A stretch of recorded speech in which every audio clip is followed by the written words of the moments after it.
let me give you a hypothetical. If Bob Iger and Feige had said to you a year before this job came up, "Hey, Kevin says I'm ready to exit. Would you want to take over Marvel?" Would you have contemplated No, that?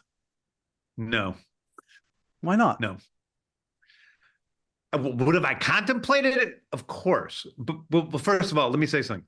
I didn't take over DC. I took over with Peter Safran. No, I got you. Yeah, yeah, Like, yeah. it's like it was broached. DC was broached with me by someone before this, and it was broached with Peter before this. And I was like, no way. Like I said it like, it's one of the things that people think that I was lying about. But people asked me if I would want to do Kevin Feige's job at DC. I was like, I don't want to do that job. Like that's not me. I can't do Peter's part of this. I Right. could never do this without Peter. He does all of the CEO stuff. I am purely in charge of helping to tell these stories myself and to usher in other writers and artists to help them tell their stories. It's a creative occupation. It's a creative CEO. There's nobody else that it's like. This certainly is not Kevin's job.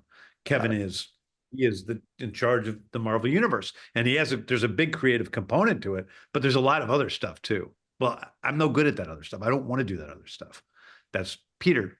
Fortunately, it takes that for me, you know I and got you. we trust each other. So it's like, no. If we were asked to do that for Marvel, would we have done it? I don't know. I don't know. I really don't know. But I know I've always been more interested in telling the stories of the DC characters. When I was a kid, I wanted to be a comic book writer. I equally loved DC and Marvel comic books.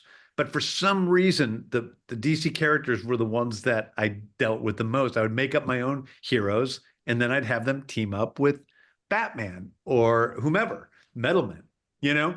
And that was kind of what interested me. And it's funny because that's my job now.